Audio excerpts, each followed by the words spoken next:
बोलिए श्री कृष्ण महाराज की जय।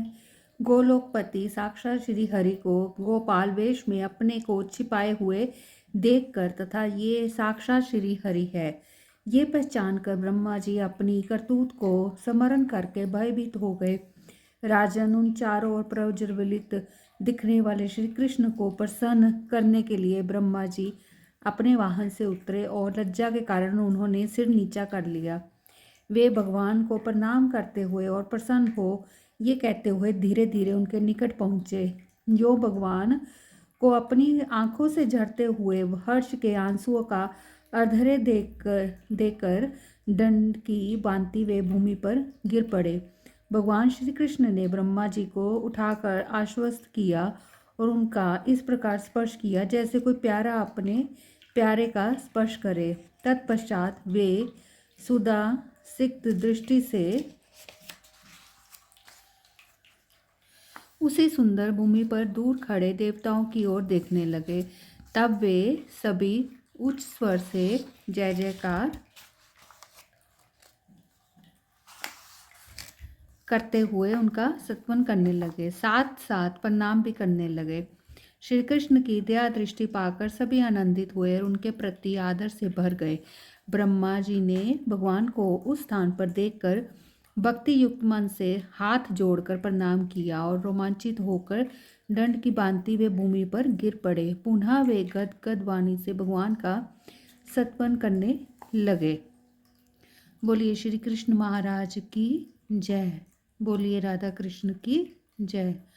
ओम नमो भगवते वासुदेवाय नमः।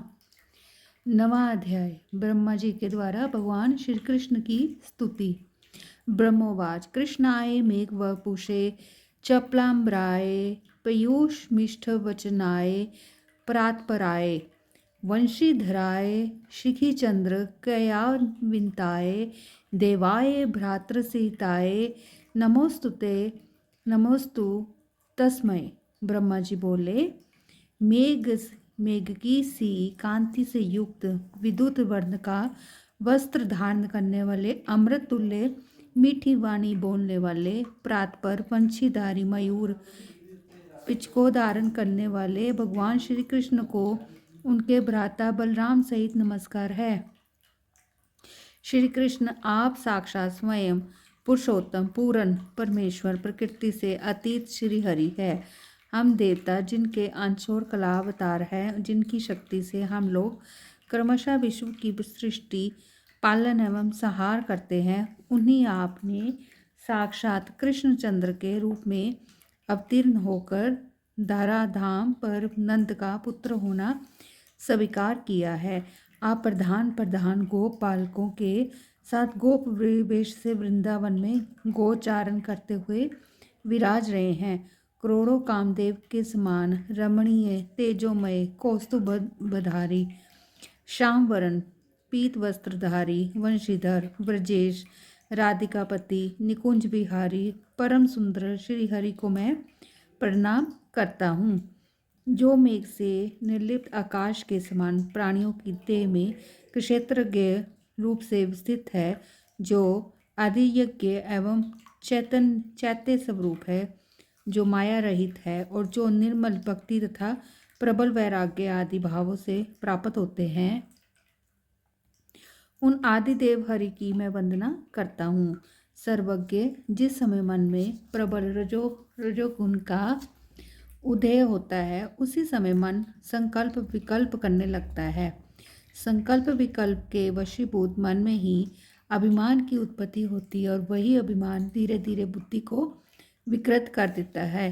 क्षण स्थायी बिजली के समान बदलते हुए ऋतुगुणों के समान जल पर खींची गई रेखा के समान पिशाच के द्वारा उत्पन्न किए हुए अंगारों के समान और कपटी यात्री की प्रीति के समान जगत के सुख मिथ्या है, विषय सुख दुखों से घिरे हुए हैं एवं अलाद चक्रवत जलते हुए अंगार को वेग से चक्राकार घुमाने पर जो क्षण स्थायी वृत्त बनता है, उसके समान है। जैसे वृक्ष न चलते हुए भी जल के चलने के कारण चलते हुए से दिखते हैं, नेत्रों को वेग से घुमाने पर अचल पृथ्वी भी चलती हुई सी दिखती है, कृष्ण उसी प्रकार प्रकृति से उत्पन्न गुणों के वश में होकर भ्रांत जीव उस प्रकृति जन्य सुख को सत्य मान लेता है। सुख एवं दुख मन से उत्पन्न होते हैं। निद्रावस्था में वे लुप्त हो जाते हैं और जागने पर पुनः उनका अनुभव होने लगता है। जिनको इस प्रकार का विवेक प्राप्त है उनके लिए ये जगत निरंतर स्वप्नावस्था के भ्रम के समान ही है। ज्ञानी पुरुष ममता एवं अभिमान का त्याग करके सदा वैराग्य से प्रीति करने वाले तथा शांत होते हैं। जैसे एक दिए से सैकड़ों दिए उत्पन्न होते हैं, वैसे एक परमात्मा से सब कुछ उत्पन्न हुआ है, ऐसी तात्विक दृष्टि उनकी रहती है। भक्त निर्धूम अग्निशिखा की भांति गुण मुक्त एवं आत्मनिष्ठ होकर हृदय में ब्रह्मा के भी स्वामी भगवान वासुदेव का भजन करते हैं। जिस प्रकार हम एक ही चंद्र बिंब को अनेकों घड़ों के जल में देखते हैं, उसी प्रकार आत्मा के एक तत्व का दर्शन करके श्रेष्ठ परमहंस भी कृतार्थ होते हैं। निरंतर सत्वन करते रहने पर भी वेद जिनके महात्म्य के शोर का भी कभी ज्ञान नहीं प्राप्त कर सके, तब त्रिलोकी में उन श्री हरि के गुणों का वर्णन भला दूसरा कौन कर सकता है। मैं चार मुखों से देवादेव महादेव जी, 5 मुखों से तथा 4 मुख वाले शेष जी अपने सहस्त्र मुखों से जिनकी स्तुति सेवा करते हैं, वैकुंठ निवासी विष्णु, क्षीरोदशाई साक्षात हरि और धर्मसुत नारायण ऋषि उन गोलोकपति आपकी सेवा किया करते हैं। आहा मुरारे, आपकी महिमा धन्य है। भूतल पर उस महिमा को न मुनि गण जानते हैं, न मनुष्य ही। सुर असुर तथा 14 मनु भी उसे जानने में असमर्थ है। ये सब स्वप्न में भी आपके चरण कमलों के दर्शन पाने में असमर्थ है। गुणों के सागर, मुक्तिदाता, प्रातपर, रमापति, गुणेश, व्रजेश्वर श्री हरि को मैं नमस्कार करता हूँ। तांबूल रागरंजित सुंदर मुख से सुशोभित मधुरभाषी पके हुए बिंब फल के समान लाल लाल अधरों वाले स्मित हास्य युक्त कुंद कली के समान शुभ्र दंत पंक्ति से जगमगाते हुए नील अलकों से आवृत कपोलों वाले मनोहर कांति तथा झूलते हुए स्वर्ण कुंडलों से मंडित श्री कृष्ण जी की मैं वंदना करता हूँ। आपका परम सुंदर रूप ममंत के मनकों को भी हरने वाला है। मेरे नेत्रों में सर्वदा मकर कुंडलधारी श्याम कलेवर श्री कृष्ण के उस रूप का प्रकाश होता रहे, जिनकी लीला वैकुंठ लीला की अपेक्षा भी श्रेष्ठ है और जिनके परम श्रेष्ठ मनोहर रूप को देवगण भी नमस्कार करते हैं। उन गोप लीलाकारी गोलोकनाथ को मैं मस्तक नवाकर प्रणाम करता हूँ। वसंतकालीन सुंदर कंठ वाले कोकिलादि पक्षियों से युक्त सुगंधित नवीन पल्लव युक्त वृक्षों से अलंकृत सुधा के समान शीतल धीर मंद पवन की क्रीड़ा से सुशोभित वृंदावन में विचरण करने वाले श्री कृष्ण जी की जय हो। वे सदा भक्तों की रक्षा करें। आपके विशाल नेत्र तथा उनकी तिरछी चितवन कमल पुष्पों का मान तथा झूलते हुए मोतियों का अभिमान दूर करने वाली है। भूतल के समस्त रसिकों को रस का दान करती है तथा कामदेव के बाणों के समान पैनी एवं प्रीतिदान में निपुण है। जिनकी नखमणियाँ शरतकालीन चंद्रमा के समान सुखकर सुयुक्त हृदय ग्राहिणी गाढ़ अंधकार का नाश करने वाली और जगत के समस्त प्राणियों के पापों का ध्वंस करने वाली है तथा स्वर्ग में देव मंडली जिनका श्री विष्णु एवं हरि की नखावली के रूप में सत्वन करती है, मैं उनकी आराधना करता हूँ।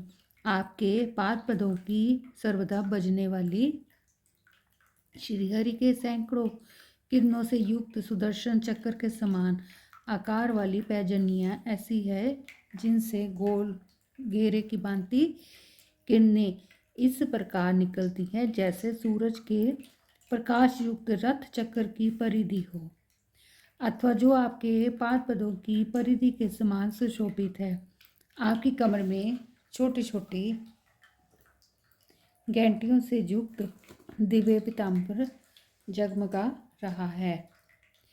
मैं कृष्णकर्मा भगवान श्री कृष्ण आपके उस मनोहर रूप की आराधना करता हूँ जिनके कांतिमान कसोटी सुदृढ़ एवं भृगुपद अंकित विशाल वक्ष स्थल पर लक्ष्मी विलास करती है, जिनके गले में स्वर्ण मणि एवं मोतियों की लड़ियों से युक्त तथा तारों के समान झिलमिल प्रकाश करने वाली तथा भ्रमरों की धमनी से युक्त हीरों के हार है, जो सिंदूर वर्ण की सुंदर अंगुलियों से वंशी बजा रहे हैं, जिनकी अंगुलियों में सोने की अंगूठियां से शोभित है,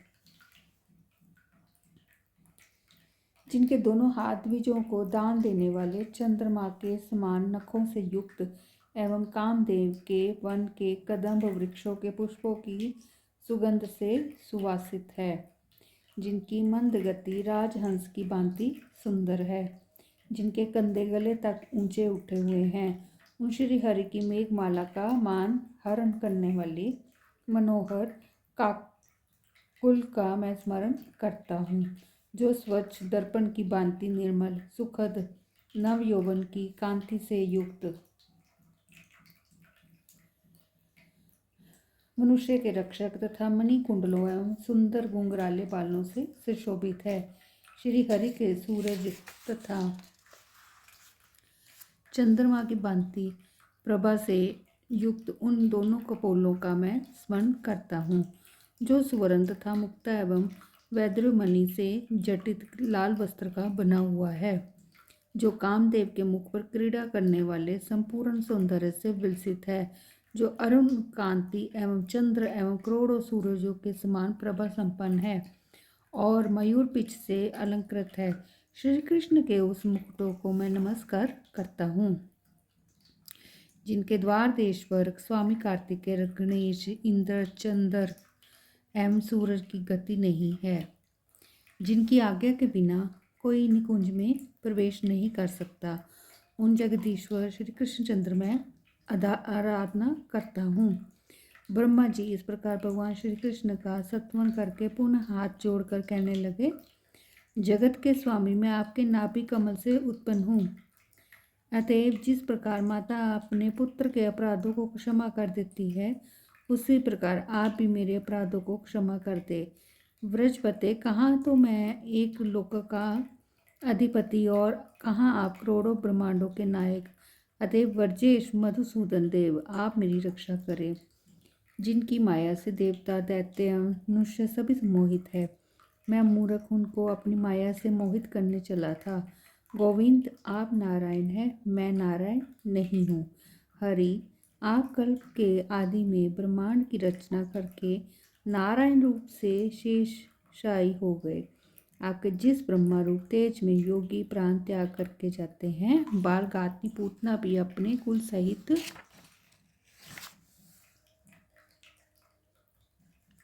आपके उसी तेज में समा गई। माधव, मेरे ही अपराध से आपने गोवत्स एवं गोप बालकों का रूप धारण करके वनों में विचरण किया, अतएव भो आप मुझको क्षमा करें।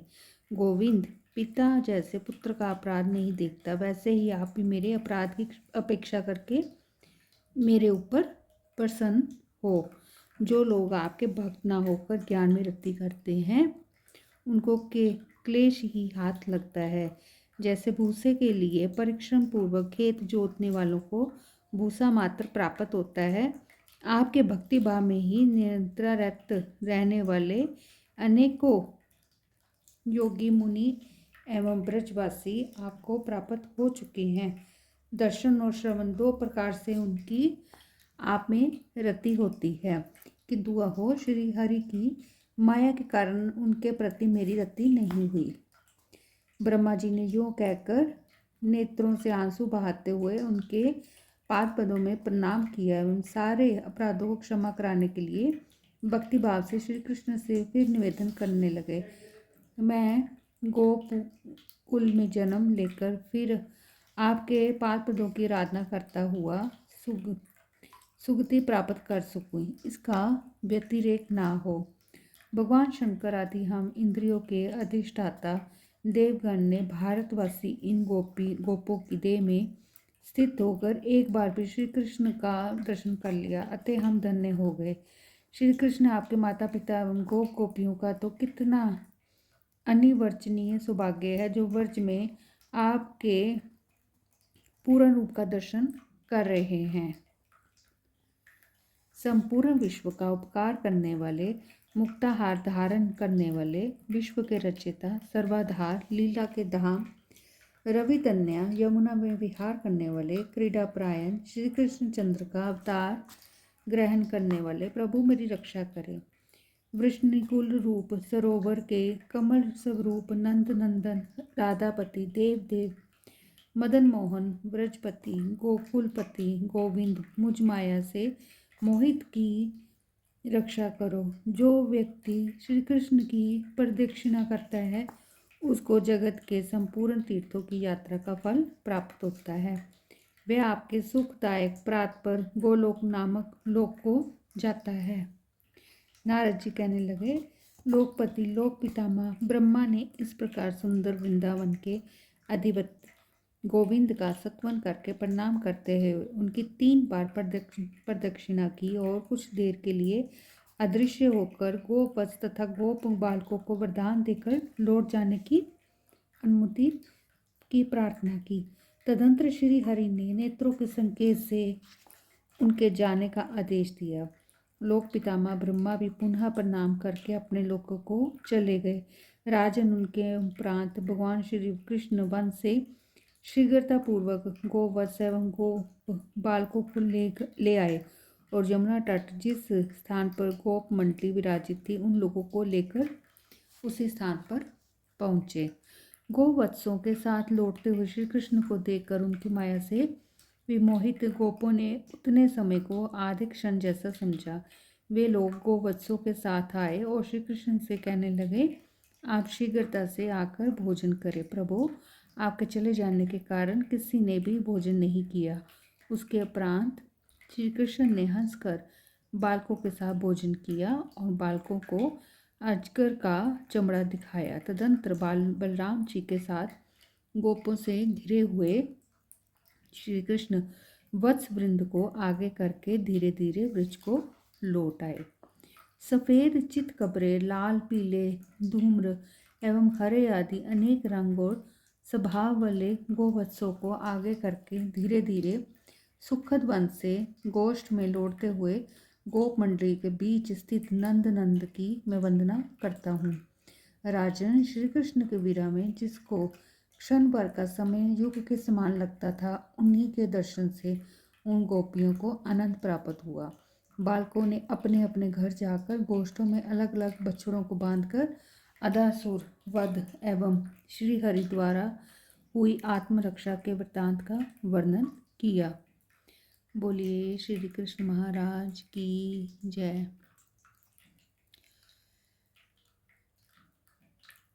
ये दोस्तों, आप नीचे कमेंट्स में राधा कृष्ण की जय, उनका जयकारा बुलाना ना भूला करें। आप जहाँ से भी इस पुराण को सुन रहे हैं, आप राधा कृष्ण की जय बोलकर अपनी हाजिरी जरूर लगाया करें। ये मेरा आप सबसे निवेदन है। बोलिए राधा कृष्ण की जय।